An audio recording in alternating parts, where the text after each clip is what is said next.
Su esposo se burló cuando la echó a la calle con su hijo, pero tembló al verla en el juicio.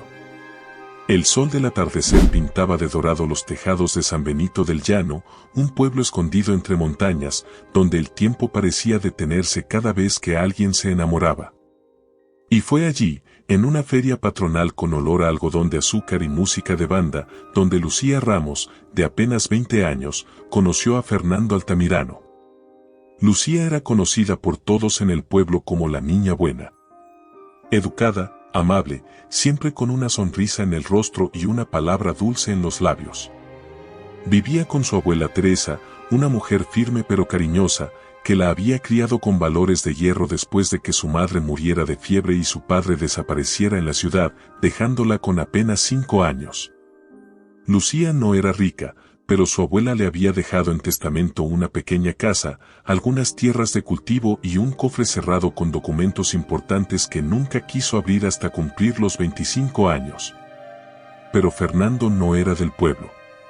Venía de la ciudad, de Guadalajara, y llegó con un traje que olía a dinero, modales pulidos, y una sonrisa que sabía usar como arma. Se presentó como inversionista en café de altura, buscando establecer negocios con productores locales. Sin embargo, su verdadero interés no estaba en el campo, sino en el brillo inocente que vio en los ojos de Lucía. Nunca había visto una mujer tan transparente, le dijo la primera noche que bailaron bajo las luces de colores de la plaza. Lucía, aunque ingenua, no era tonta. Se resistió al principio. Pero Fernando era constante, seductor, atento. Le traía flores cada semana, le escribía cartas que olían a perfume caro, la acompañaba a misa, e incluso ayudaba en el mercado los sábados. Las comadres murmuraban que ese hombre es demasiado bueno para ser verdad, pero Lucía se dejó llevar. La relación floreció como una bugambilla salvaje. En menos de 6 meses, Fernando le pidió matrimonio. Y aunque la abuela Teresa recelaba de su repentina aparición, Lucía no dudó. «Abuelita, sé que es el hombre que Dios mandó para mí». Teresa, ya enferma, solo asintió con tristeza. Murió 3 semanas después, dejando a Lucía devastada, sola y vulnerable. Fernando se convirtió en su única familia. Pero lo que Lucía no sabía, lo que nadie en el pueblo imaginaba, era que Fernando ya tenía una vida en la ciudad, una mujer con la que compartía algo más que un lecho, Vanessa León, una ejecutiva sin escrúpulos, fría. Ambiciosa, acostumbrada a tenerlo todo. Vanessa y Fernando eran socios, en los negocios y en la estafa. Su objetivo era claro, seducir a Lucía, casarse con ella, descubrir dónde estaba escondida la herencia de la abuela Teresa y luego abandonarla. «Esa campesina no sabe con quién se metió», le decía Vanessa, mientras le abotonaba la camisa. «Sácale hasta el alma si es necesario». Fernando reía. «No te preocupes. En cuanto me firme los papeles, la dejo en la calle. Nadie llorará por ella». La boda fue sencilla pero emotiva. Lucía caminó al altar con lágrimas en los ojos, vestida con un modesto vestido blanco que su abuela había guardado para ese día. Los invitados aplaudían, el padre Ramón los bendecía, y Fernando fingía amar. En la noche de bodas, en una cabaña rústica en Tapalpa, Lucía se entregó con el alma, temblando de amor, creyendo que su vida comenzaba. Pero al amanecer, él ya hablaba por teléfono con Vanessa. «Todo va según el plan. La tengo comiendo de mi mano». En los meses que siguieron, Fernando fue construyendo su red. Convenció a Lucía de firmar documentos para simplificar las cuentas del hogar, empezó a vender discretamente parcelas de tierra y tomó control de los pocos ahorros que su abuela había dejado. Lucía, ciega de amor, no sospechaba nada. Creía que estaban planificando un futuro juntos, soñaba con hijos, con una casa llena de risas. Y llegó el día en que le dio la noticia: «Fernando, estoy embarazada». Hubo un segundo de silencio. Él sonrió, fingiendo alegría, pero por dentro, maldijo su suerte. «¿Estás segura?», preguntó. «¿Es un buen momento?». Lucía, desconcertada, respondió con voz débil. Sí, pensé que te alegrarías. Fernando la abrazó, pero con una frialdad que ella no notó. En su mente, el embarazo era un obstáculo. Vanessa ya se lo había advertido, no te encariñes. Acaba con esto antes de que sea tarde. Esa noche, Fernando bebió más de lo habitual. Lucía, desde la cocina, lo observaba con preocupación. Él, desde la sala, la miraba como un mueble que pronto iba a desechar. Pero el destino tiene sus tiempos. Y a veces, el mal tarda en ser descubierto, solo para que duela más. Esa era apenas la primera grieta en una relación condenada desde el principio. La boda había sido apenas el inicio de la pesadilla. Aquel beso frente al altar, que Lucía creyó un pacto eterno de amor, fue en realidad el sello de su condena. La luna de miel duró poco, casi nada. Apenas regresaron de Tapalpa, Fernando empezó a mostrar una faceta que ella jamás había imaginado. El primer cambio fue sutil. La sonrisa que la enamoraba se volvió escasa. Las palabras dulces fueron reemplazadas por silencios prolongados. Lucía pensaba que era el estrés del trabajo, de los negocios, como él decía. Pero en realidad, Fernando había logrado su primer objetivo, casarse con ella, tomar control de sus bienes y comenzar el aislamiento emocional que había planeado desde el principio. No necesitas trabajar, Lucía. Quiero que te dediques al hogar, que seas una esposa de verdad, le dijo una mañana, mientras tomaba su café sin mirarla. Lucía, ingenua y enamorada, lo tomó como un gesto de cuidado. ¿De verdad quieres que me quede en casa? Yo pensé en ayudar con las cuentas, no necesito que trabajes. No necesitamos tu sueldo de maestra. Respondió él, con tono seco. Deja de pensar como pobre. Ahora eres mi esposa. Con el tiempo, Lucía dejó de ver a sus amigas. Cada vez que intentaba salir, Fernando ponía excusas. Esa tal Mariela es una chismosa. No me gusta que te junte con mujeres que no tienen ambiciones. Incluso empezó a desconfiar de sus familiares. Le prohibió ir al cementerio a ver a su abuela. Decía que era obsesionada con el pasado. Lucía comenzó a sentirse sola. Vivía en una casa hermosa, con muebles nuevos y cocina de lujo, pero sentía que cada pared se cerraba sobre ella. Los días eran grises. Fernando llegaba tarde. A veces no llegaba. Y cuando llegaba, traía perfume ajeno en la ropa. Ella no decía nada. Tragaba la duda, la sospecha, el dolor. En las noches, se abrazaba a sí misma, mientras oía el reloj de la sala marcar cada segundo como una sentencia. Pasaron 3 meses. Y un día, la vida cambió. Lucía comenzó a vomitar cada mañana. Tenía mareos, antojos raros.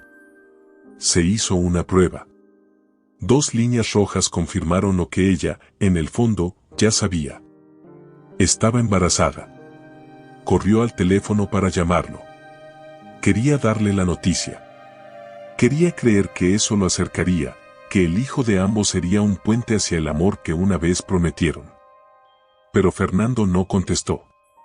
Intentó varias veces. Nada. Esperó en la sala, horas enteras, con la ilusión rebotando en el pecho. Él llegó a las 2 de la mañana, oliendo a licor y con el cuello de la camisa manchado de lápiz labial. Lucía no dijo nada. Lo ayudó a quitarse los zapatos. Le ofreció agua. Y cuando él estaba por subir a la habitación, ella le susurró, Fernando, voy a tener un bebé. Él se detuvo en seco. Volteó lentamente. ¿Estás bromeando? No, lo supe hoy. Me hice una prueba. Fernando no respondió. Se quedó mirándola, como si estuviera viendo a una extraña. Luego, sin decir una palabra, subió las escaleras. Lucía no pudo dormir esa noche. Se quedó sentada en el sofá, acariciando su vientre a un plano, con lágrimas resbalando por sus mejillas. Al día siguiente, Fernando no mencionó el embarazo.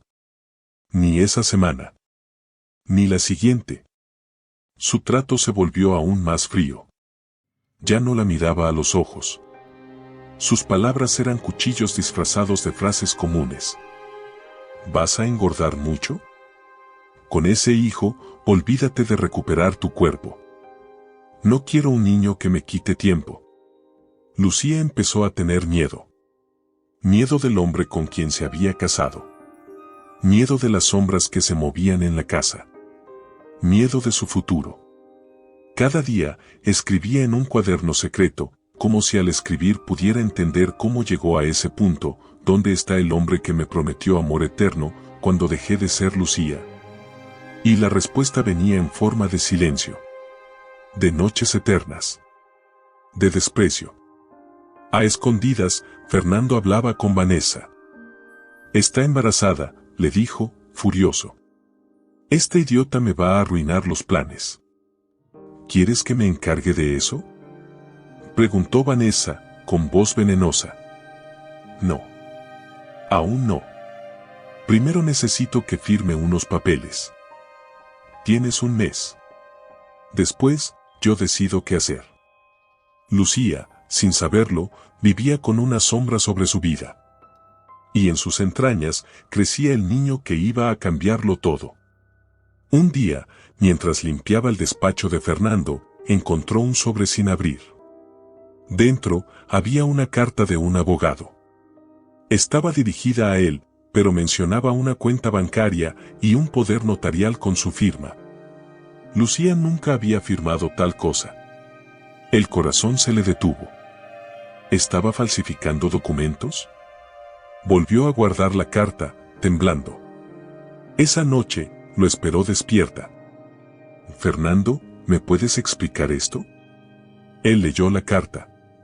Se puso pálido. ¿Estás espiando mis cosas ahora? Es mi nombre. Mi firma. No reconozco esto. Fernando explotó. No tienes derecho a revisar mis cosas. No eres nadie sin mí. Nadie. Esa fue la primera vez que Lucía temió por su vida. Él arrojó la carta al fuego de la chimenea y salió dando un portazo. Y mientras las llamas devoraban la única prueba, Lucía lloraba como si el alma se le hubiera abierto en dos. Era una noche calurosa de junio, de esas que se pegan a la piel como una confesión no dicha. El aire estaba cargado de algo que Lucía no supo nombrar, una angustia sorda, una premonición que le oprimía el pecho mientras miraba la cuna que había armado ese mismo día. El bebé, su Miguelito, ya era una presencia firme en su vientre.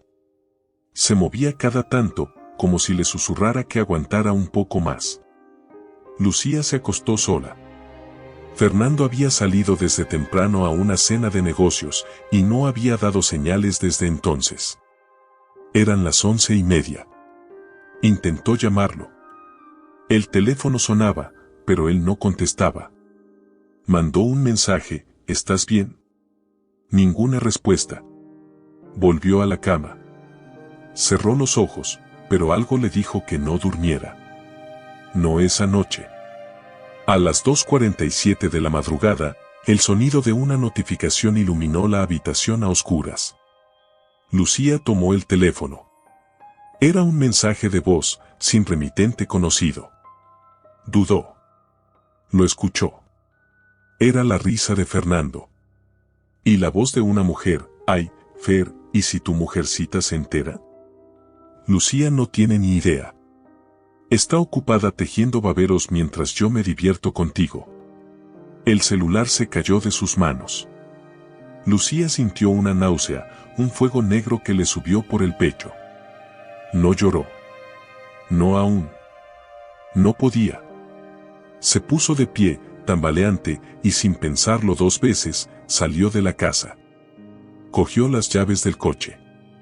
No sabía a dónde iba, pero sabía dónde buscar, el departamento que él había dicho que era solo para trabajo, en el centro de Guadalajara. Manejó como si el volante fuera su única ancla al mundo. Cada semáforo en rojo era una tentación para detenerse y gritar, pero no lo hizo. No podía. Tenía que verlo con sus propios ojos. Llegó al edificio. Tocó el timbre. Nadie abrió. Insistió. Una vecina bajó por las escaleras, con bata de dormir y rulos en el cabello. ¿Busca al señor Fernando?, preguntó, con mirada compasiva. Está arriba, pero no creo que quiera visitas. Siempre entra con esa mujer de cabello largo. Rubia. Una fiera. Lucía sintió que se le cortaba el aliento. Subió. Cada peldaño era un eco de su ingenuidad. La puerta estaba entreabierta. La empujó. Lo primero que oyó fue una risa. La de Vanessa. Lo primero que vio fue a Fernando, sobre ella, en la cama. Lucía no gritó. No lanzó cosas. No corrió. No desmayó. Simplemente miró. Miró a su marido besando a otra mujer. Miró la habitación decorada como si fuera suya. Miró los 2 vasos de vino, la ropa interior en el suelo, la risa cómplice, la traición descarada. Vanessa fue la primera en notar su presencia. Fernando. Él volteó. Al verla, se levantó como si hubiera visto un fantasma. ¿Qué haces aquí? Lucía se sostuvo de la pared. Quiso hablar. Pero no pudo. ¿Estás loca? ¿Me seguiste?, gritó él, sin el menor rastro de culpa.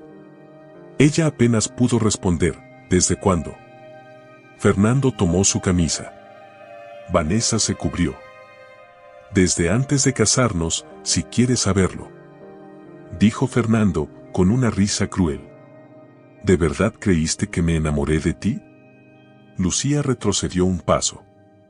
El alma se le partía. Tú me lo prometiste todo, y tú te lo creíste, respondió él, con desdén. Mira, Lucía, te voy a decir la verdad. Eres una carga. Con tu embarazo, con tus quejas, con tu amor. Estoy harto. ¿Me estás echando? No. Ya lo hice. No quiero verte más en la casa. Empaca tus cosas y vete. Te doy hasta mañana. Lucía sintió que el corazón se le rompía en 1000 pedazos. Ya no podía respirar. Todo su cuerpo temblaba.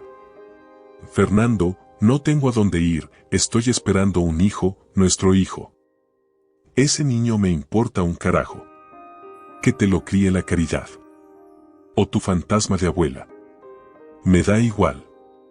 Y entonces vino la frase que quedaría grabada en el alma de Lucía para siempre, no vales nada.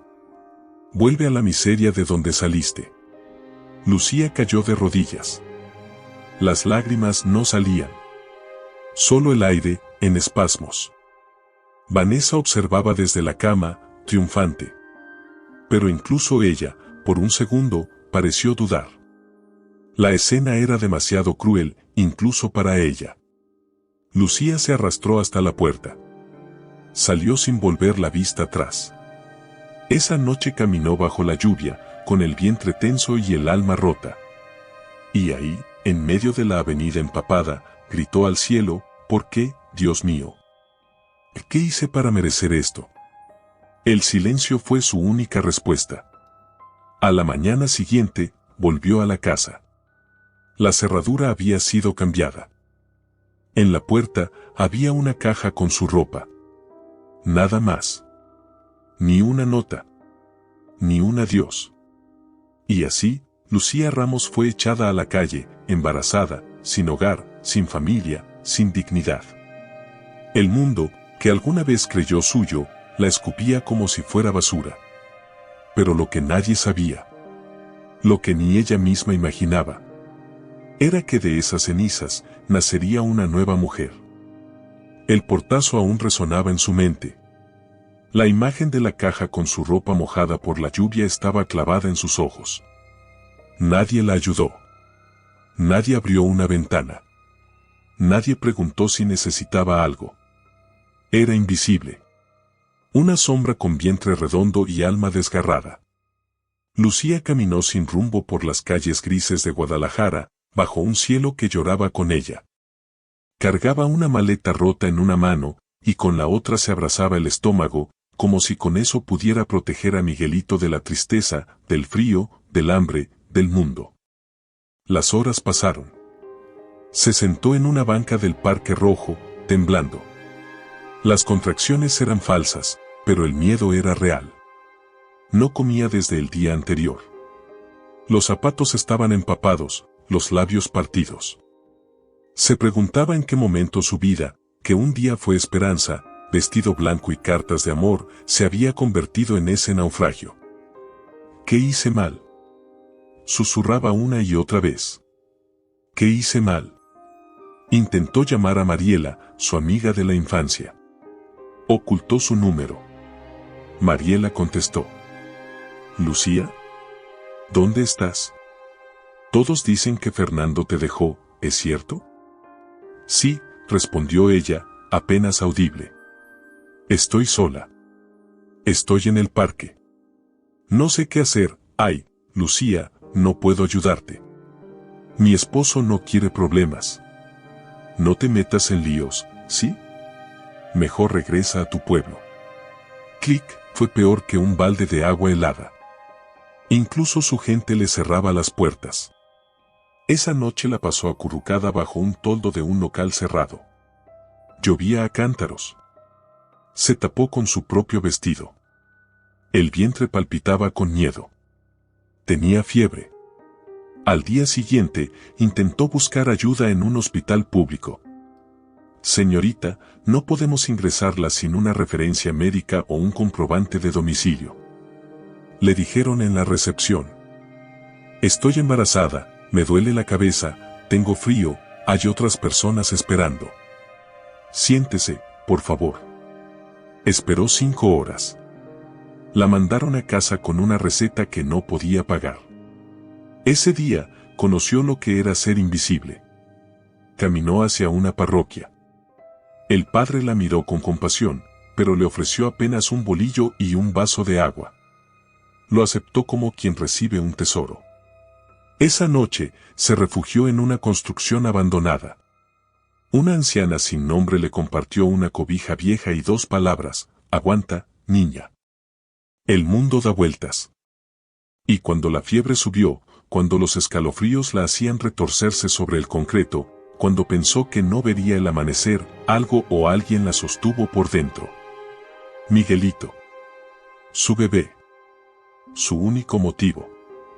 Pasaron los días. Lucía empezó a perder la noción del tiempo. Su ropa ya no le cerraba. Sus pies estaban hinchados. Nadie la veía. Nadie la ayudaba. En un momento desesperado, entró a una farmacia. ¿Cuánto cuesta este antibiótico? 350 pesos. No tengo esto. Sacó su medalla de bautizo. La última cosa que le quedaba de su abuela Teresa. El encargado negó con la cabeza. No es una casa de empeño. Lucía salió, derrotada. Se sentó en la banqueta. Lloró como nunca. El mundo la miraba y seguía caminando. Entonces, una mujer mayor se le acercó. Tenía el cabello canoso, recogido con elegancia. Su abrigo era negro, su perfume, sutil. ¿Dónde está tu madre? Murió hace años. ¿Tu esposo? Me echó. La mujer la observó largo rato. Luego, con calma, sacó un billete del bolso y se lo tendió. Toma. Pero no por lástima. Porque tú me recuerdas a mí cuando tenía tu edad. ¿Quién es usted? Aurelia León, respondió. La madre de la bruja que destruyó tu vida. Lucía la miró, confundida. ¿Vanessa es su hija? Sí. Y Fernando es peor que ella. Ellos también me robaron. Pero tú aún puedes pelear. Lucía bajó la mirada. No me queda nada. Te queda todo. Porque cuando no tienes nada, puedes construir desde cero. Te buscaré. No estás sola. Y se fue. Lucía se quedó inmóvil, con el billete apretado en la mano. Era la primera vez en días que alguien no la trataba como basura. Esa noche, compró el medicamento, pan, agua, y durmió un poco más tranquila en un albergue municipal. A la mañana siguiente, sintió la primera patadita clara de Miguelito. Y lloró. Lloró de amor. Lloró de fuerza. Porque por primera vez entendió que no iba a morir. Iba a sobrevivir. El invierno se instalaba temprano ese año en Guadalajara. Las hojas secas se arrastraban por las aceras como si también buscaran refugio. Lucía, por fin, había conseguido una cama en el albergue municipal. Dormía bajo techo, pero el frío del alma no se disipaba. Comía lo mínimo. Vestía lo que la beneficencia le ofrecía. Y cada noche, hablaba con Miguelito en voz baja, acariciando su vientre como si él pudiera escucharla. Vamos a salir de esto, mi amor. Te lo prometo. Un día, después de una consulta médica gratuita en una parroquia, Lucía recibió una nota manuscrita de una de las voluntarias, calle Zaragoza 114. Toca 2 veces. Te estarán esperando. Lucía dudó. Pero ya no tenía mucho que perder. Caminó hasta la dirección. Era una casa antigua, de esas con portones de madera y herrajes oxidados. Tocó. 2 veces. Le abrió un hombre mayor, de barba blanca perfectamente recortada, ojos inteligentes y mirada cansada. Se presentó con una cortesía casi olvidada: soy Ernesto Robledo. Me enviaron a ayudarte. Lucía no entendía. ¿Quién lo había enviado? ¿Por qué? ¿Por qué a ella? La señora Aurelia, explicó el abogado, como leyendo su mente. Me pidió que la conociera. Dice que usted es especial y que está en peligro. Lucía, desconfiada, retrocedió un paso. No tengo nada. No tengo dinero. No tengo nada que dar. Ernesto sonrió, con tristeza. Yo tampoco. Pero tengo algo que podría servirle: conocimiento y tiempo. Entraron. La casa olía a libros antiguos. Había diplomas en las paredes, fotos con jueces, fiscales y figuras públicas. Lucía sintió por primera vez en semanas que estaba en un lugar seguro. Durante horas, hablaron. Ella contó todo. Desde la primera carta de amor hasta la noche en que Fernando la arrojó a la calle. Cada lágrima, cada abuso, cada mentira. Ernesto escuchó sin interrumpir, sin juzgar. Al final, le dijo algo que ella no olvidaría jamás: lo que ese hombre hizo, no es solo despreciable. Es ilegal. Lucía levantó la mirada. ¿Ilegal? Firmaste documentos sin saber. Cuentas bancarias, propiedades. ¿Te acuerdas de algún papel extraño? Lucía sí lo recordaba. La carta que encontró en el despacho. La que Fernando quemó. Era un poder notarial. Tenía mi nombre, pero yo nunca lo firmé. Ernesto asintió. Podemos comenzar por ahí. Y así, esa tarde, sin fanfarrias, sin música épica, empezó la guerra silenciosa. Días después, en una cafetería discreta, apareció Aurelia. Vestía de negro, como siempre. Llevaba guantes de cuero y una expresión impenetrable. ¿Estás lista para lo que viene?, preguntó. Lucía la miró con ojos firmes, aunque por dentro temblaba. Sí. Aurelia sacó un sobre. Aquí tienes información sobre las propiedades que tu abuela dejó a tu nombre. Fernando las vendió, o eso cree. Pero no pudo tocar los títulos originales. Yo los recuperé hace años. No te preocupes por cómo lo hice. Lucía lo tomó. Manos temblorosas. Ojos húmedos. Sentía que su abuela la protegía desde el más allá. Ernesto leyó los documentos. Sonrió. Con esto, podemos iniciar un proceso. Pero necesitaremos tiempo, discreción y que usted se fortalezca, Lucía. ¿Fortalecerme? Sí. Fernando es cruel. Va a tratar de destruirte antes de que puedas tocarlo. Tienes que convertirte en algo más fuerte que su odio. Aurelia agregó, y no estarás sola. Yo me encargaré de los gastos. Lucía no entendía por qué esa mujer, madre de Vanessa, la apoyaba. ¿Por qué hace esto? Aurelia la miró con frialdad. Porque Vanessa destruyó a mi familia. Me quitó a mi esposo. Usó a mi nombre para sus trampas. La crié con amor y se convirtió en una víbora.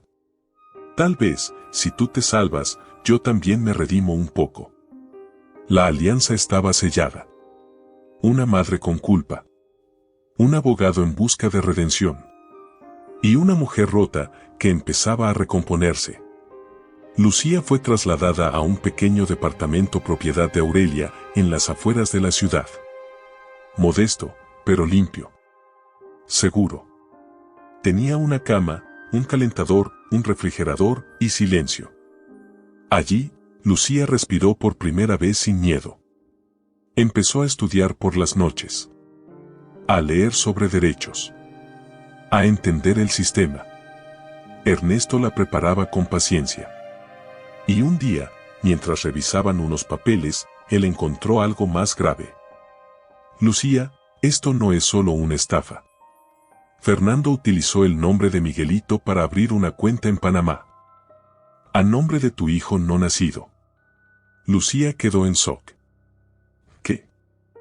Eso es un delito mayor. Si conseguimos la copia del acta de apertura, lo tenemos.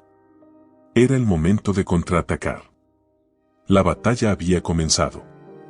Era una mañana cualquiera en la ciudad, pero para Lucía, esa luz tenue que entraba por la ventana del pequeño departamento marcaba el inicio de algo diferente.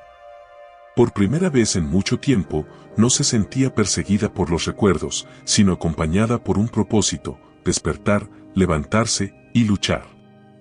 El embarazo ya estaba avanzado. Miguelito se movía con fuerza dentro de ella, como si también presintiera que su madre estaba dejando de huir. La sonrisa de Lucía era apenas un susurro en el rostro, pero sus ojos, sus ojos, comenzaban a recuperar la chispa que Fernando y Vanessa habían apagado a golpes de desprecio. Ernesto llegaba cada mañana con más papeles, más pruebas, más café. La casa se convertía en un campo de batalla intelectual. Y en el centro, Lucía, una joven que había sido despojada de todo, comenzaba a conocer sus derechos, su historia legal, su poder. Lucía, dijo Ernesto un día, con seriedad en el tono. ¿Estás dispuesta a enfrentar a Fernando en un tribunal? Ella no dudó. Estoy dispuesta a todo. Él te va a humillar. Va a decir cosas terribles. Va a inventar mentiras. Lucía bajó la mirada, tocando su vientre. No me importa lo que diga. Solo quiero recuperar lo que es mío y proteger a mi hijo. Esa misma semana, Ernesto presentó la denuncia formal. El documento acusaba a Fernando Altamirano de falsificación de documentos, apropiación indebida de bienes, fraude patrimonial y uso ilícito de identidad. Las primeras reacciones no se hicieron esperar. Fernando recibió el aviso judicial mientras almorzaba en su restaurante favorito. Se rió. Lanzó la carpeta sobre la mesa como si fuera una servilleta usada. ¿Lucía? ¿Me está demandando esa estúpida? Le dijo a Vanessa, que lo acompañaba. ¿Y qué vas a hacer? Nada. Esto no va a ningún lado. No tiene pruebas. No tiene dinero. No tiene poder. Pero lo que no sabía era que detrás de Lucía había dos personas decididas a llegar hasta el final, Ernesto, el abogado de mirada herida, y Aurelia, la madre que crió a una serpiente y quería redimirse ayudando a una paloma rota. Mientras tanto, Lucía estudiaba cada noche, con los ojos hinchados por el cansancio pero el corazón cada vez más fuerte. Aprendía a hablar con propiedad, a responder con firmeza, a recordar sin quebrarse. Y un día, Aurelia llegó con una carpeta azul. Esto va a doler, le dijo sin rodeos. Lucía la abrió. Dentro, había fotos de Vanessa con Fernando en distintas fechas. Algunas coincidían con fechas clave: la noche de bodas, el día que le confirmaron su embarazo, el aniversario de su madre fallecida. ¿Por qué me muestra esto? Porque quiero que veas con tus propios ojos quiénes son. Quiero que ya no te queden dudas. La justicia no se alcanza con ternura, Lucía. Se alcanza con verdad. Lucía rompió a llorar. No por ellos. Por ella. Por la niña que creyó. Por la esposa que esperó.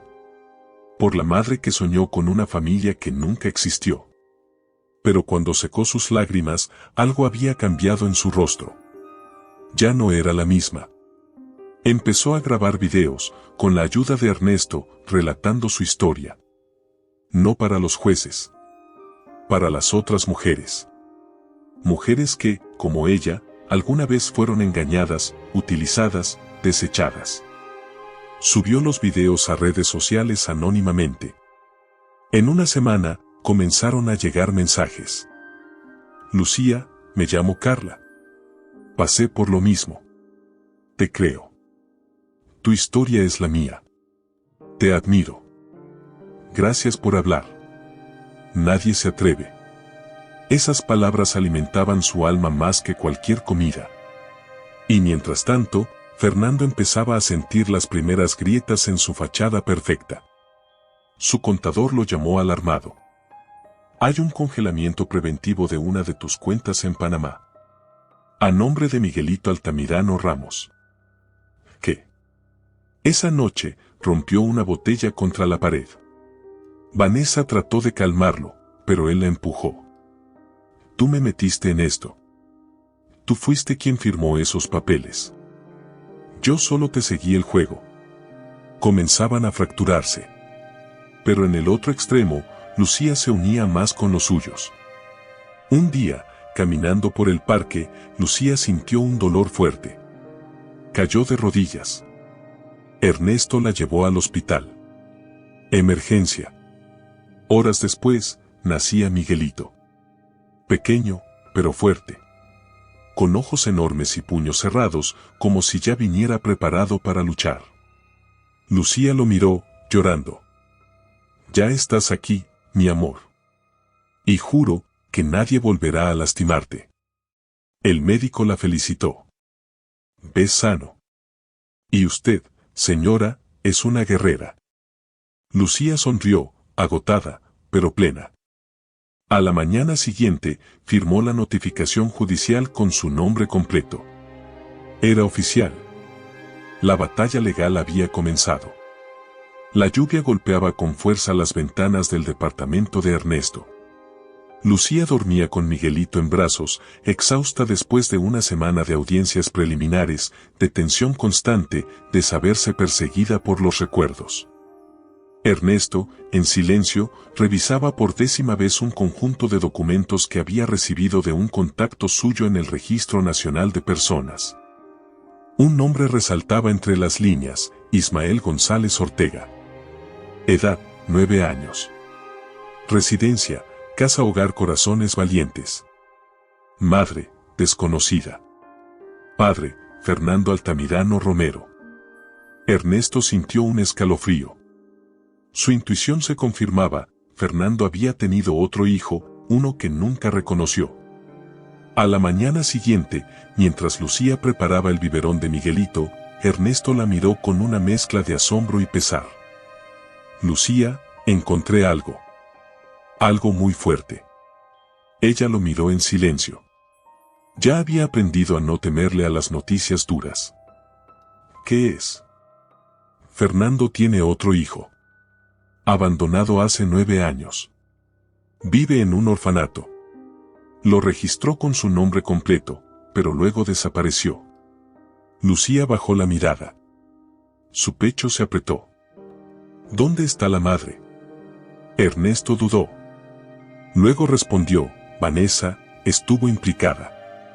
Según un reporte anónimo, la mujer que tuvo al niño fue presionada para callar. Al parecer, Vanessa la amenazó y Fernando sobornó a una enfermera para falsificar la firma de renuncia de la madre al niño. Lucía se llevó una mano al corazón. ¿Y la madre? Desaparecida. Hubo un silencio largo. Miguelito balbuceaba entre sus brazos, ajeno a la tormenta que se avecinaba. «Tenemos que encontrar a ese niño», dijo Lucía, con los ojos brillando de compasión. «Él también fue víctima. No quiero usarlo, pero si podemos ayudarlo, si él puede ayudarnos, tal vez podamos hacer justicia por todos». Días después, llegaron al orfanato. Una estructura desgastada, con murales a medio pintar y niños jugando con pelotas viejas. Allí, sentado bajo un árbol, estaba Ismael. Tenía los mismos ojos que Fernando. Pero sin la maldad. Sin la soberbia. Lucía se le acercó con delicadeza. «Hola. ¿Puedo sentarme contigo?» Ismael la miró con desconfianza. «¿Quién eres?» «Me llamo Lucía. No quiero hacerte daño. Solo quiero hablar». El niño la observó con inteligencia dolorosa. Como si su corta vida ya le hubiera enseñado a protegerse del mundo. Lucía le habló con dulzura. Le contó un poco de su historia. Le dijo que conocía al hombre que lo había dejado allí. Que sabía que no era justo. Que había otros como él. ¿Tú también lo conoces?, preguntó el niño. Sí. Y también me lastimó. Pero no quiero que eso te pase a ti nunca más. El niño bajó la cabeza. Luego murmuró, él me miró una vez. Solo una. Y dijo que no podía llevarme porque no encajaba en su vida. Lucía sintió un nudo en la garganta. Ernesto, mientras tanto, conseguía los documentos del caso. Las pruebas de que la madre fue presionada. El acta de nacimiento manipulada. La firma falsificada. Una ex enfermera, ya jubilada, aceptó testificar si se garantizaba su protección. Lucía volvió al orfanato una semana después. Ismael, te están invitando a contar tu historia en un lugar seguro. Nadie te va a obligar. Pero si tú quieres, podrías ayudar a que se haga justicia. El niño la miró. Por primera vez, sonrió. Una sonrisa tenue, frágil. ¿Me puedes llevar contigo? Lucía lo abrazó. Sí, mi amor. Ya no estás solo. La jueza aceptó que Ismael fuera citado como testigo protegido. La noticia sacudió el caso. Fernando explotó en su despacho.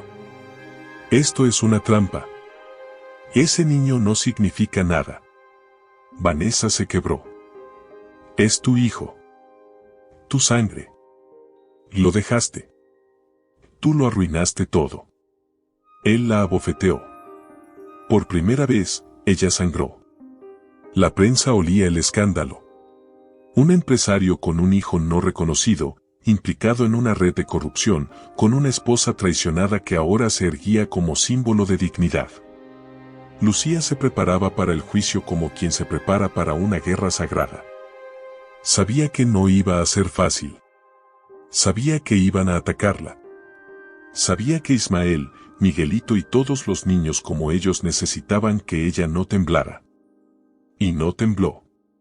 Porque en ese momento, Lucía ya no luchaba por sí misma. Luchaba por las voces calladas. Por los hijos silenciados. Por las mujeres descartadas. El día amaneció nublado. El cielo de Guadalajara parecía presagiar la tormenta que se avecinaba dentro del Palacio de Justicia.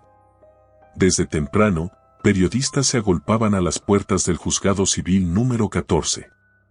Las cámaras, los micrófonos y los celulares buscaban una imagen, una declaración, un escándalo.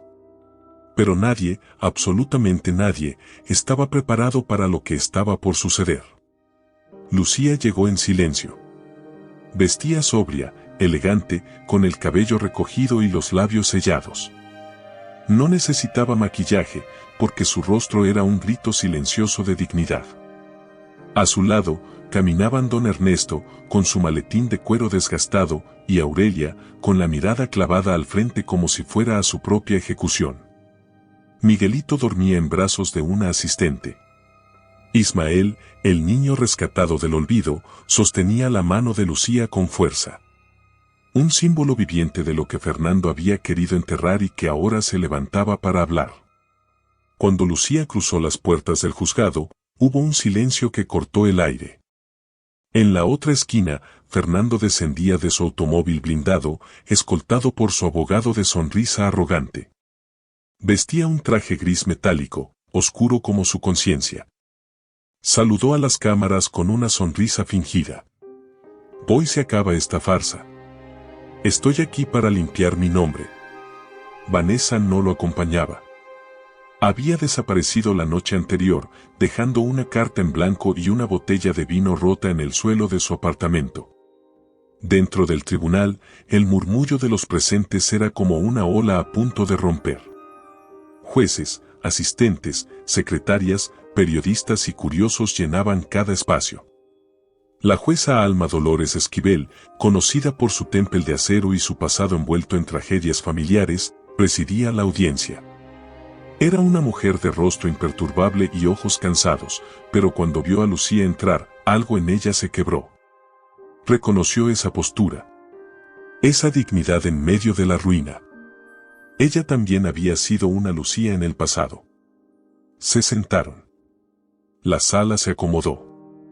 Y entonces, con un golpe seco del mazo, comenzó el juicio. Caso número 1710/2025. Demandante, Lucía Ramos. Demandado, Fernando Altamirano Romero. Se abre la audiencia. Lucía no pestañeó. Solo respiró. Hondo. Como si ese aire fuera su escudo. Ernesto fue el primero en hablar. Su voz era calma, pero cada palabra era una daga. Esta no es solo una demanda por fraude. Es una denuncia por deshumanización. Aquí no se trata solo de documentos firmados sin consentimiento. Aquí se juzga una vida destruida a propósito. Una mujer engañada, despojada y echada a la calle con un hijo en el vientre. El abogado de Fernando se rió con desprecio. Con todo respeto, su señoría, lo que escuchamos aquí es un drama barato. Mi cliente es un empresario exitoso que fue víctima de una mujer interesada, que ahora quiere lucrar con una supuesta maternidad y un show mediático. Fernando intervino, alzando la voz, ella me utilizó. Se embarazó para atarme. Fingió ser una víctima cuando en realidad me manipuló desde el principio. Es una actriz. Una hipócrita. Lucía se levantó. El murmullo volvió a la sala. Ella pidió la palabra. Su señoría, quiero decir algo. La jueza asintió. Lucía dio un paso al frente. Su voz era clara, firme, sin una gota de odio, pero llena de verdad. No vine a pedir lástima. Vine a recuperar lo que es mío. Vine por la dignidad que me arrebataron. Vine a decir que ya no tengo miedo. Vine por todas las que no pudieron venir. El silencio se volvió absoluto. La primera prueba fue presentada, los documentos falsificados, las firmas copiadas, los registros de transferencias ilegales con el nombre de Miguelito antes de su nacimiento. Fernando sudaba. La jueza fruncía el ceño. Luego vino el testimonio de la exenfermera. Sí, fui parte de un proceso irregular. Recibí dinero para firmar un acta de abandono materno. Me amenazaron. Ella, Vanessa, estaba allí. Fernando también. Después, Lucía presentó el testimonio de Ismael. El niño subió al estrado con valentía infantil, vestido con camisa blanca y zapatos prestados. Él me miró una vez. Y dijo que yo no servía para su vida. Lucía lloraba. Ernesto también. La jueza interrumpió el proceso para un receso. Fernando salió furioso. Golpeó una silla. Dio órdenes. Pero ya no controlaba nada. Cuando regresaron, La jueza se dirigió directamente a Fernando. ¿Tiene usted algo que decir? Él se levantó. Trató de recuperar el control. Todo esto es un plan. Ella lo preparó todo. Yo solo quería ayudarla. Pero me traicionó. ¿Usted abandonó a su hijo Ismael? Silencio. ¿Usted falsificó documentos con el nombre de su hijo no nacido? Silencio. ¿Usted echó a su esposa embarazada a la calle? Fernando explotó. Esa mujer no vale nada. Se lo merecía. El golpe del mazo retumbó como un trueno. Silencio en la sala. Gritó la jueza. Y entonces, miró a Lucía. Señora Ramos, su dignidad no será más pisoteada. Este tribunal no ha terminado, pero ya sabe a quién escucha. Lucía cerró los ojos. Por dentro, su alma lloraba, de alivio. El estruendo de la tormenta que estallaba afuera era casi un eco de lo que ocurría dentro del tribunal. La lluvia golpeaba los ventanales como si el cielo quisiera entrar a escuchar lo que estaba por revelarse. La jueza Esquivel pidió silencio. El público, ya colmado por la tensión, contenía la respiración. Lucía estaba sentada, con la espalda recta, las manos entrelazadas sobre el regazo y la mirada clavada al frente. Ya no lloraba. Las lágrimas eran cosa del pasado. Ahora era el momento de que hablaran las pruebas. Las voces calladas. Las almas heridas. Don Ernesto se levantó con paso solemne. Pidió permiso para introducir nuevos elementos al expediente del caso. La jueza aceptó. En sus manos tenía una carpeta negra, gruesa, marcada con un solo número, 72, alt/diagonal PN 2017. Su señoría, lo que tenemos aquí es evidencia directa de una red de operaciones financieras que involucra al señor Fernando Altamirano, utilizando identidades falsificadas, incluido el nombre de su hijo, Miguelito, cuando aún no había nacido. La jueza levantó las cejas. El murmullo creció como una ola, hasta que un golpe de mazo volvió a imponer orden. Ernesto no titubeó. Además, presentaremos un testimonio clave que no solo evidencia el uso de documentos ilegales, sino que desnuda la relación del señor Altamirano con una red de desvío de capitales y fraude patrimonial. Señora jueza, llamamos a declarar a Vanessa León. Un susurro heló la sala. Todos giraron hacia la entrada. Y entonces, ella apareció. Vanessa. Impecable. Enfundada en un traje negro, los labios pálidos, el cabello recogido como nunca. Pero lo más impactante no era su imagen. Era su expresión, vacía. Derrotada. Culpable. Fernando se puso de pie con furia. Tú no tienes derecho. Siéntese o será expulsado. Ordenó la jueza. Vanessa caminó al estrado. Juró decir la verdad. Cerró los ojos. Y habló. Sí, fui cómplice. Lo amaba. O eso creía. Lo ayudé a manipular a Lucía. A conseguir su firma sin que supiera. Sabíamos que su abuela le había dejado propiedades, y Fernando quería quedarse con todo. Lucía tragó saliva. Mantuvo la compostura. Ismael, desde su asiento, le apretó la mano. Vanessa continuó, yo sabía que estaba embarazada. Y aún así, lo ayudé a echarla. Lo vi reír mientras la veía irse bajo la lluvia con su maleta y su panza de 6 meses. No hice nada. Fui peor que él. Pero, cuando vi a ese niño en la corte, me di cuenta de que ya no podía seguir mintiendo. Fernando rugió desde su asiento, tú también me traicionas, maldita. La jueza ordenó seguridad. 2 guardias se colocaron a sus lados. La tensión era insoportable. Vanessa entonces hizo una pausa. Respiró. Y soltó el golpe final. Fernando no solo abandonó a Ismael. También es responsable de la desaparición de su madre. Él la amenazó. La golpeó. Me lo confesó una noche. Me dijo que ella era un problema que ya había resuelto. Un grito ahogado recorrió la sala. Lucía se cubrió la boca. La jueza palideció. Ernesto cerró los ojos, apretando los dientes. La jueza pidió un receso inmediato. La sala explotó en caos. Los periodistas salieron corriendo.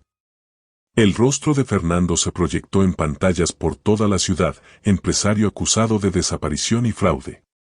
En la sala contigua, Lucía rompió en llanto. No por Fernando, sino por esa mujer, madre de Ismael, que nunca pudo contar su historia. ¿Por qué, Dios mío?, susurraba. ¿Cuántas vidas destruyó este hombre? Aurelia llegó y la abrazó. Por primera vez, ambas lloraron juntas. Una madre que había criado a una hija monstruosa. Una hija que había sido despojada de su humanidad. Cuando regresaron al tribunal, la jueza tenía la mirada cargada de fuego. A la luz de estos nuevos testimonios y pruebas, ordenó una investigación paralela a cargo del Ministerio Público por posible desaparición forzada, delitos financieros y violencia de género agravada. El juicio civil continuará, pero los delitos penales serán procesados de inmediato. Fernando intentó decir algo. Ya no tenía voz. Lo que quedaba de él era un montón de rabia derrotada. Lucía se puso de pie. La jueza la miró. ¿Tiene algo que agregar, señora Ramos? Lucía respiró hondo. Luego dijo, con una serenidad que conmovió a todos, solo quiero decir, que la justicia no siempre llega a tiempo. Pero llega. Y a las mujeres que hoy me ven, les digo, no se callen. No esperen más. Ustedes valen. Valen mucho más de lo que este mundo les hace creer. Y se sentó. La sala, en pie, aplaudió. No por el juicio. Por ella. Por Lucía. Las campanas de la catedral repicaban a lo lejos, pero en el Palacio de Justicia el silencio era absoluto. Fernando Altamirano, el hombre que un día fue dueño de negocios, lujos, mujeres y poder, ahora no era más que una figura tambaleante, derrotada por su propio ego. Sus ojos, antes altivos, se escondían detrás de unas gafas oscuras que no lograban ocultar la sombra del miedo. Desde el último testimonio de Vanessa, todo en su mundo había comenzado a derrumbarse como un castillo de cartas en llamas. Los medios no tardaron en actuar. En cuestión de horas, su rostro estaba en cada noticiero, cada red social, cada portada de periódico. Altamirano, de magnate a monstruo. El verdugo de mujeres y niños. ¿Cuántas más víctimas quedan por salir a la luz? Pero lo peor, lo verdaderamente devastador para Fernando, no fue el escándalo público. Fue el desprecio de los suyos. Su círculo más cercano le dio la espalda.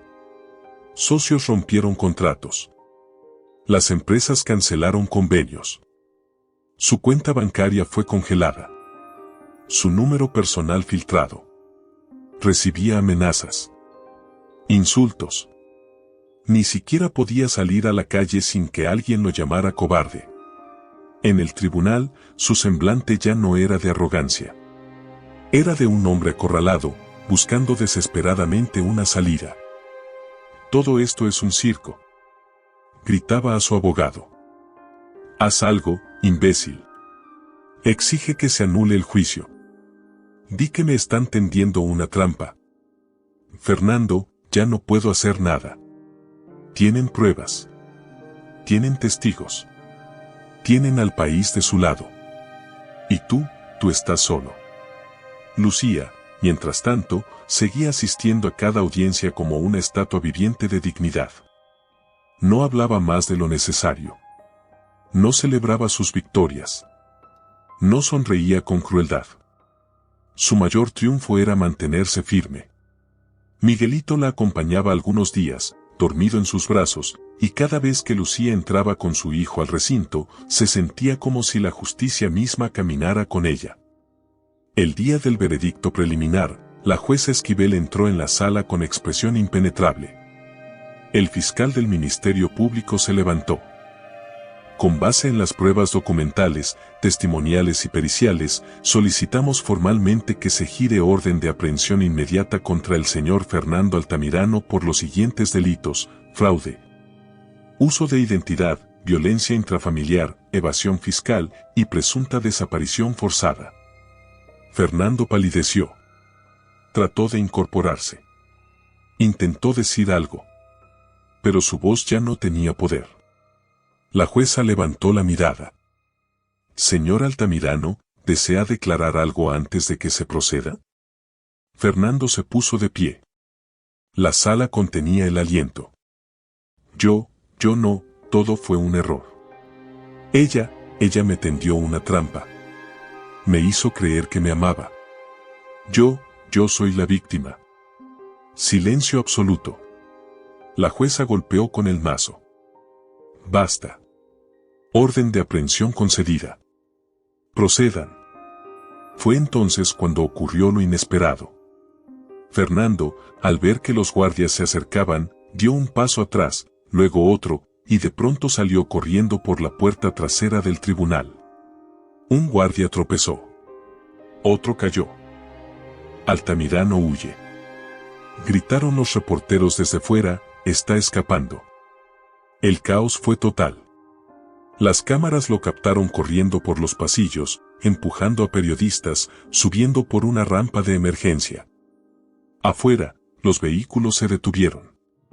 Un hombre intentó ayudarlo a subir a un coche, pero al ver que era perseguido, se alejó. Fernando, desesperado, corrió por la avenida. La gente empezó a reconocerlo. Le lanzaban insultos, botellas, bolsas. Ahí va el cobarde. Justicia para Lucía. Basura. Finalmente, al intentar cruzar una calle, resbaló en el pavimento mojado y cayó de rodillas. Intentó levantarse, pero ya era tarde. 3 patrullas lo rodearon. 10 agentes lo esposaron. Los flashes iluminaron el momento como si fuera el final de una película. La lluvia caía sobre él como una penitencia divina. Su traje gris ahora estaba manchado de barro. Su cabello, desordenado. Sus manos, esposadas. Y entonces, miró hacia atrás. Y ahí estaba ella. Lucía. De pie, al otro lado de la calle. Bajo un paraguas. Observándolo sin odio. Sin burla. Solo con paz. Fernando bajó la cabeza. No podía sostenerle la mirada. Lucía susurró para sí: el que siembra odio, cosecha soledad. Y se alejó. Ese día, el villano cayó. No por la ley, sino por sus propias decisiones. La mañana amaneció con un sol tímido que apenas lograba filtrar su luz entre las nubes pesadas. En la sala del juzgado, el ambiente era distinto. Más solemne. Más tenso. Había algo en el aire, algo que no se podía explicar con palabras. Era como si todos supieran que ese día no se hablaría solo de leyes, sino de heridas. Lucía llegó con Miguelito en brazos. El niño, de apenas 4 años, vestía una camisa blanca que le quedaba grande, unos pantalones ajustados con tirantes y unos zapatitos que Ernesto había mandado lustrar personalmente. Tenía el cabello peinado con agua y el rostro sereno, pero sus ojos, grandes, oscuros, estaban perdidos. No hablaba desde hacía semanas. Desde el día en que Fernando lo arrojó con furia contra un sillón, mientras gritaba a Lucía que ese mocoso era una carga, Miguelito había dejado de pronunciar palabra alguna. Solo se comunicaba con miradas, gestos y un silencio que pesaba como el plomo. La jueza Esquivel sabía lo que ese niño representaba. Lo miró desde el estrado con una ternura que intentaba esconder bajo la toga. Y antes de permitir que lo llamaran a declarar, pidió una pausa. Señora Ramos, ¿está segura de que quiere que el menor pase? Lucía sostuvo la mano de su hijo y asintió. Él quiere estar aquí. No para hablar, sino para decir su verdad. Miguelito fue llevado al estrado. su manita temblaba. Lucía lo acompañó, con permiso de la corte. Se arrodilló frente a él, lo miró a los ojos y le dijo en voz baja: mi amor, no tienes que decir nada. Solo tienes que ser tú. Yo estoy contigo. El juez auxiliar le acercó el micrófono. Todos los presentes contenían la respiración. La abogada defensora intentó objetar: Su señoría, el niño no ha sido evaluado por un psicólogo del tribunal. No puede declarar. La jueza golpeó el mazo.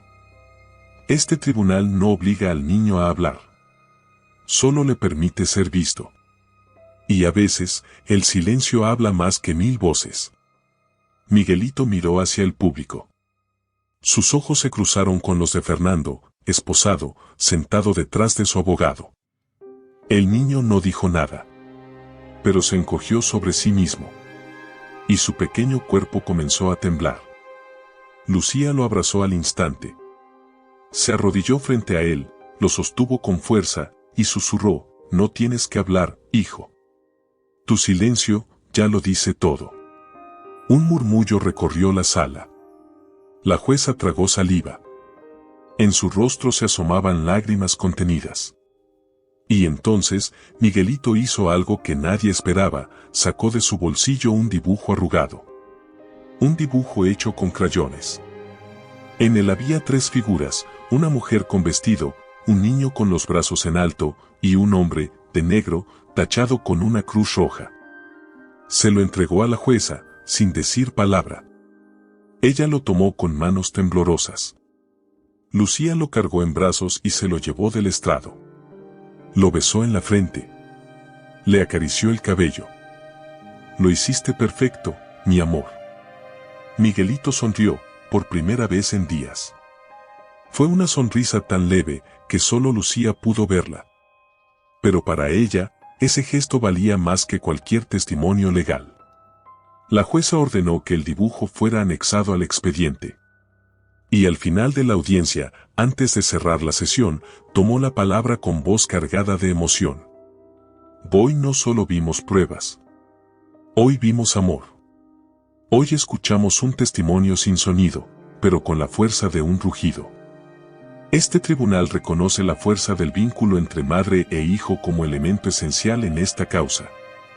La señora Ramos ha demostrado no solo con documentos, sino con actos, que ha sido víctima de violencia estructural. Y su hijo es un testigo viviente de ese dolor. Fernando intentó objetar. Gritó, lloró, imploró. Pero ya era tarde. Lucía salió del tribunal con Miguelito dormido sobre su pecho. Afuera, una multitud la esperaba. Mujeres con pancartas.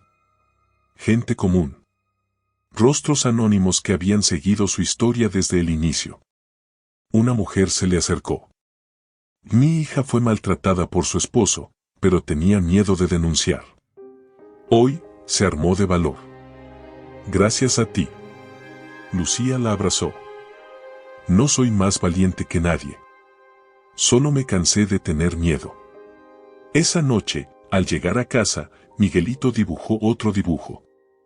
Esta vez, eran él, su madre, y un hombre de cabello blanco dándoles la mano. ¿Quién es ese?, le preguntó Lucía. Don Ernesto. Dice que es mi amigo. Lucía sonrió con lágrimas en los ojos. Porque por primera vez, Miguelito hablaba. Fue una tarde gris cuando la vida volvió a poner a prueba el corazón de Lucía. El juicio contra Fernando había llegado a su punto más decisivo. Miguelito comenzaba a hablar de nuevo, y por primera vez en mucho tiempo, ella sentía que podía respirar sin que el dolor le apretara los pulmones. Pero la paz en las novelas mexicanas siempre es efímera. Una carta llegó a su departamento. No tenía remitente. Solo una caligrafía antigua, firme, con una sola palabra escrita con tinta negra: hija. Lucía sintió que el alma se le congelaba. El sobre olía a madera vieja y perfume caro. Lo abrió con manos temblorosas. Dentro, había una carta de 2 páginas. Y una dirección. En la primera línea, reconoció un nombre que su corazón había borrado hacía muchos años. Lucía, soy yo, tu padre. El que se fue. El que no supo quedarse. Esa noche, no pudo dormir. Se sentó frente a la cuna de Miguelito, leyendo y releyendo la carta. Ernesto la encontró al amanecer, aún con los ojos húmedos y el alma en vilo. ¿Qué vas a hacer?, le preguntó él. Lucía no respondió. Solo dijo, necesito saber, ¿por qué me dejó? Viajó hasta la dirección que figuraba en la carta, un rancho en las afueras de Querétaro, alejado del ruido, entre árboles secos y caminos de tierra. La recibió una mujer mayor que dijo ser enfermera particular. Lo está esperando. No tiene mucho tiempo. Lucía entró al cuarto. El aire olía a medicinas, madera y memorias que dolían. Sobre la cama, conectado a oxígeno, estaba Alonso Ramos, su padre. Había sido un empresario poderoso, pero ahora no era más que un hombre consumido por el cáncer, con la piel pegada al hueso y los ojos apagados por el arrepentimiento. Lucía no supo qué decir. Se quedó de pie, con el alma en vilo, las palabras atascadas en la garganta. Él la miró. Lloró. Y murmuró, eres igual a tu madre. Fuerte, hermosa, y con esa mirada que me perdona sin hablar. No estoy aquí para perdonarte, dijo Lucía, firme. Estoy aquí para entender. Entonces Alonso contó su verdad. Había huido cuando Lucía tenía 6 años. Su empresa había caído en bancarrota. Su orgullo no le permitió pedir ayuda. Cometió errores.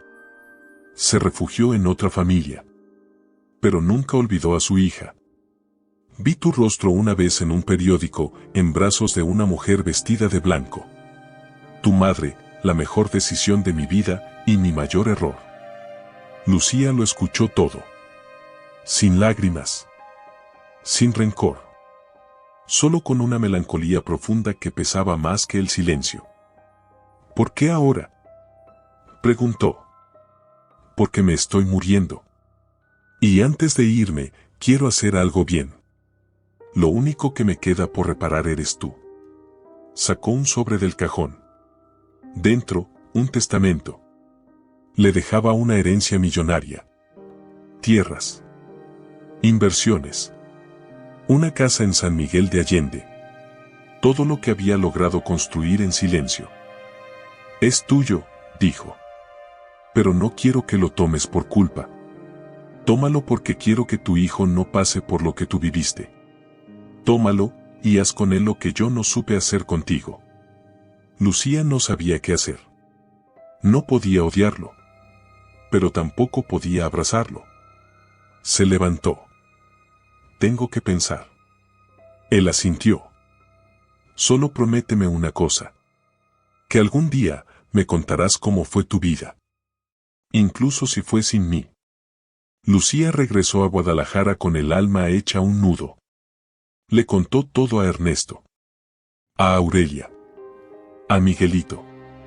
Una noche, sentada frente a su altar, con la foto de su madre encendida por la llama de una vela, lloró por primera vez por ese padre que nunca tuvo, y que al final intentó volver cuando ya no había tiempo. A los 3 días, Alonso murió. Lucía asistió al entierro en silencio. Llevaba un vestido negro sencillo. No lloró en público. Pero en privado, se arrodilló frente a la tumba, dejó una flor blanca, y susurró, te esperé toda mi vida. No sé si te perdono. Pero te dejo ir. Al regresar a casa, se sentó con Ernesto. Le mostró el testamento. Quiero aceptarlo. Pero no para mí. ¿Qué piensas hacer? Quiero abrir un lugar. Un refugio. Para madres e hijos que fueron abandonados. Que vivieron lo que yo viví. Quiero que su herencia no se pierda en números, sino que se transforme en esperanza. Ernesto le sonrió. Le tomó la mano. Estás haciendo lo que él no supo hacer, convertir el error en amor. Lucía lo abrazó. No quiero que Miguelito crezca sin saber que puede perdonar, pero sin dejar de luchar. Y así, con una firma y una promesa, Lucía convirtió la herencia del abandono en un legado de redención. El aire en Guadalajara estaba más liviano desde que Fernando había sido capturado. Las noticias hablaban de él como de un monstruo que finalmente enfrentaba la justicia. La ciudad parecía respirar distinto. Pero dentro de Lucía, había algo que aún pesaba, no por miedo, sino por lo que seguía. Miguelito se recuperaba. Ya hablaba con normalidad, reía con sus amiguitos del albergue temporal donde Lucía colaboraba como voluntaria. Él era su motor, su razón, su luz. Y sin embargo, cada vez que Ernesto entraba por la puerta con sus papeles, su sonrisa amable y esa paciencia eterna, algo en ella se removía. Algo que no sabía si era amor o gratitud, pero que empezaba a parecerse demasiado a ambas cosas. Ernesto era mayor. Tenía sus propias cicatrices. Su historia estaba tejida de ausencias, decisiones difíciles y soledad. Había perdido a su esposa muchos años atrás y desde entonces había vivido entre libros y silencio. Hasta que conoció a Lucía. Una tarde, mientras revisaban los últimos trámites de la fundación que Lucía estaba creando con la herencia de su padre, Ernesto le pasó una carpeta azul. Todo está listo. Alas de Esperanza nacerá como un refugio, con estatus legal, presupuesto inicial y terreno propio. A partir de hoy, empieza tu legado. Lucía lo miró con los ojos llenos de lágrimas. No sería posible sin ti. Él bajó la mirada. Tú lo hiciste posible. Yo solo fui testigo de tu fuerza. Hubo un silencio largo. Cálido. Doloroso. Él se levantó. Caminó hacia la puerta. Pero antes de salir, se detuvo. Se giró. Lucía, yo no tengo derecho a decir esto. Quizá nunca lo tuve. Pero necesito que lo sepas, porque no quiero irme de este mundo sin haberlo dicho. Lucía lo miró, sin moverse. Desde que te vi por primera vez, supe que algo en mí iba a cambiar. Y cambió. No porque te necesite, sino porque te admiro. Y sí, sí te amo. Pero si eso es una carga, si es demasiado, puedes decirme que solo quieres seguir siendo mi amiga. Y yo lo aceptaré. Porque te respeto más de lo que me respeto a mí mismo. Lucía no dijo nada. Caminó hacia él. Se quedó a un paso. Y lo abrazó. Gracias por enseñarme a volver a creer. No eres una carga. Eres mi paz. Él la miró. Con los ojos brillosos. Pero no la besó. No aún. ¿Entonces? Entonces, sí. Sí quiero una vida contigo. Pero paso a paso. Porque aún estoy sanando. Y yo también. Se abrazaron largo. En silencio.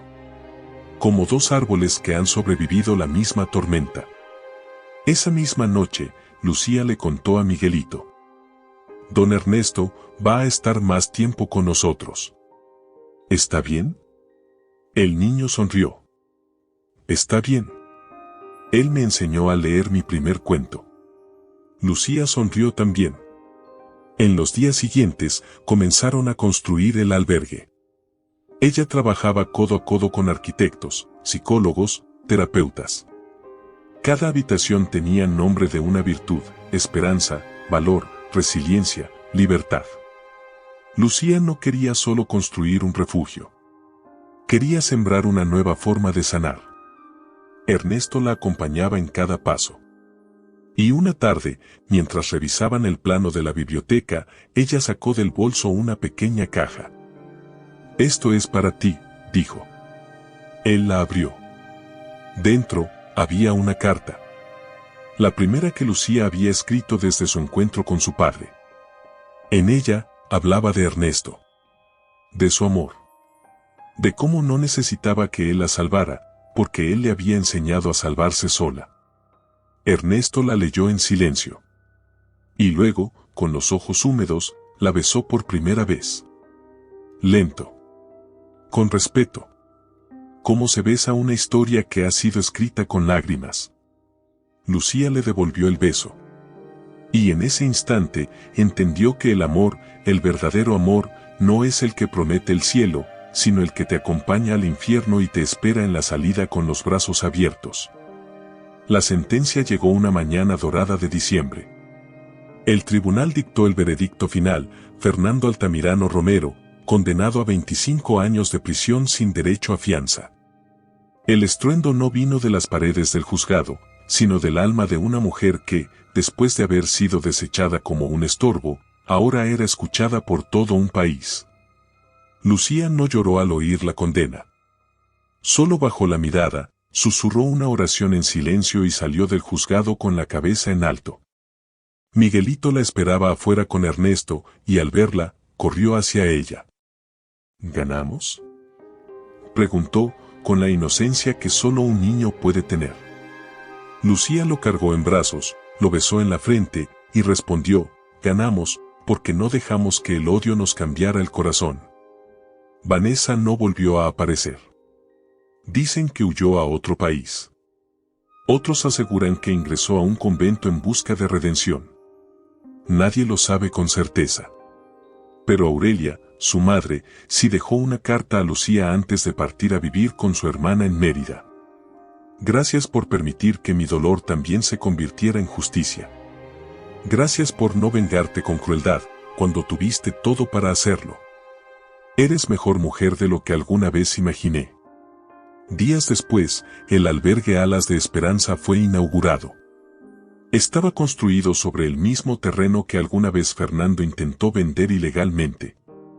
Una ironía del destino que Lucía convirtió en símbolo de resiliencia. Cada ala del edificio llevaba el nombre de una virtud. El pabellón de madres se llamaba Luz Marina, en honor a la madre de Lucía. El de niños, Miguelito, y la biblioteca, Ernesto. La primera mujer en cruzar las puertas del albergue se llamaba Rosalía. Llegó con su hija de 3 años, huyendo de un esposo violento. Cuando Lucía la recibió, Rosalía le dijo con voz temblorosa: vi tu historia en la televisión. Y pensé, si ella pudo, yo también. Lucía la abrazó. No dijo nada. Porque sabía que hay dolores que no necesitan palabras. Solo manos que no sueltan. Mientras tanto, Miguelito corría por los jardines. Reía, libre, como nunca antes. Jugaba con otros niños, compartía sus juguetes, enseñaba a leer a los más pequeños. En su habitación colgaba el primer dibujo que hizo tras recuperar el habla: una familia feliz, con 3 figuras tomadas de la mano, bajo un arco iris. Lucía y Ernesto caminaban por los pasillos cada tarde. A veces en silencio, a veces planeando mejoras. Otras veces, solo mirando a los niños jugar, como quien ve el futuro desde la orilla del alma. Una tarde, Ernesto le pidió a Miguelito que le ayudara a hacer una sorpresa. Lo llevó al jardín central, decorado con flores blancas y una pérgola adornada con listones color lavanda. Allí, Lucía lo esperaba vestida con un sencillo vestido de lino, el cabello suelto, los pies descalzos sobre el césped. Y al fondo, el atardecer más hermoso del año. Allí, sin invitados, sin prensa, sin lujos. Lucía y Ernesto se casaron. Con Miguelito entregando los anillos. Con los niños del albergue formando un círculo alrededor. Con la jueza Esquivel, que pidió oficiar la ceremonia como símbolo de justicia transformada en amor. ¿Aceptas caminar juntos, incluso con las cicatrices? Sí. Porque aprendí a amarme con ellas. Al finalizar, Miguelito corrió entre los rosales, riendo, con una cometa hecha de retazos de ropa vieja. En ella estaba escrito: somos fuertes porque fuimos rotos. Lucía miró a Ernesto. Y luego al horizonte. Cerró los ojos, respiró profundo, y dijo: la vida me rompió, pero yo aprendí a reconstruirme con los pedazos. El sol se escondía entre las montañas, y con él se iba la última sombra del pasado. El viento soplaba suave. La música venía del alma. Y la novela llegaba a su final. Pero no a su fin. Porque Lucía ahora escribía su propia historia. Gracias por llegar hasta el final de esta historia llena de emociones, giros dramáticos y esperanza. Si esta novela tocó tu corazón, déjanos un comentario contándonos qué parte te hizo llorar, cuál te dio fuerza o qué personaje se robó tu alma. Dale me gusta al video si te emocionaste con Lucía y su lucha incansable, y suscríbete para no perderte más historias apasionantes como esta. Tu apoyo hace posible que sigamos creando novelas que llegan directo al corazón.